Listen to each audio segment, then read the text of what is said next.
ahli Al-Quran itu betul-betul orang yang istimewa di sisi Allah Subhanahu wa Ta'ala.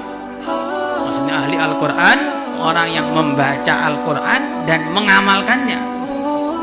Maksudnya ahli Al-Quran itu seperti itu, membaca Al-Quran dan mengamalkannya. Walaupun membacanya sendiri dapat pahala, membacanya tartil dapat pahala, gagap membaca dapat pahala, belum dibaca dilihat saja Al-Quran itu sudah dapat pahala. Al-Quran itu melihat Quran itu sudah pahala itu. Nah, ketika orang itu ahli Al-Quran, ketika orang itu mengamalkan isinya Al-Quran, Allah Subhanahu wa Ta'ala beri keistimewaan yang luar biasa bagi dia, yaitu dia menjadi orang yang bermanfaat kepada orang tuanya ketika anak-anak yang hanya belajar dunia tidak bisa memberikan manfaat kepada orang tuanya. Yauma yafirrul mar'u min ahihi wa ummihi wa abihi. Ketika di akhirat orang sudah lari dari ayahnya, lari dari anaknya, sudah gak ada hubungan darah lagi. Pada waktu itulah ahli Al-Quran tampak keistimewaannya, tampak kehebatannya, yaitu dia bisa membantu orang tuanya di saat semua anak sudah lari dari orang tuanya.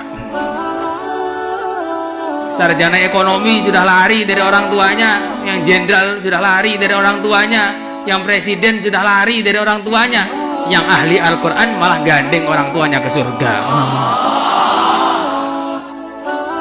Maka hakikat membantu kita kepada orang tuanya, bantuan kita kepada orang tua kita yang terbaik adalah kita belajar agama ini sungguh-sungguh.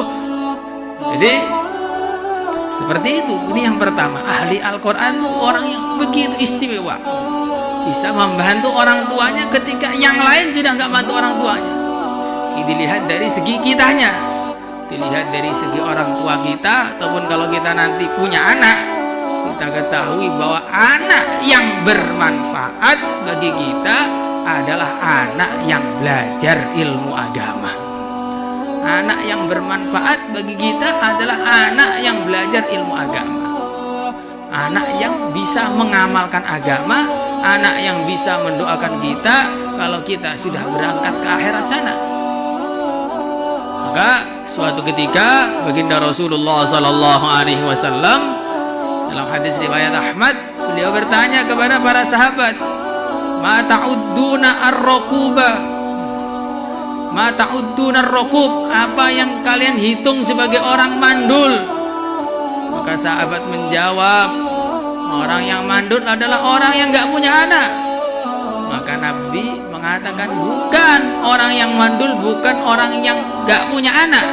Orang yang mandul adalah orang yang punya anak, tapi anaknya tidak bermanfaat untuk akhirat dia. Jadi orang yang mandul, ar-rakub kul ar-rakub, orang mandul hakikatnya mandul. Dalam hadis Ahmad, orang yang mandul hakikatnya orang mandul adalah orang yang punya anak 1, 2, 1000 punya anak banyak, atau 1 doang juga punya anak, yang penting tetapi anaknya tadi tidak bermanfaat untuk akhirat dia, anaknya tidak digunakan untuk amal agama, anaknya tidak disuruh untuk belajar agama. Kalau ada orang tua biaya anaknya banyak-banyak kok untuk belajar dunia, ini nanti akan menyesal di dunia sebelum menyesal di akhirat. Tapi ada yang lebih menyesal lagi, anaknya sudah pengen belajar agama dihalang-halangi sama orang tuanya. Ini lebih menyesal lagi, anaknya pengen ngaji sama orang tuanya, udah ngaji gak usah lama-lama nak, nanti lama-lama makan apa kalau ngaji terus? Ya makan nasi, masa mau makan batu?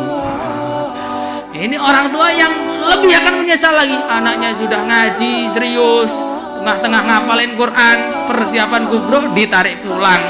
Akhirnya jadi nelayan lagi, jadi petani lagi, jadi mikul kuli lagi, mikuli uyah lagi.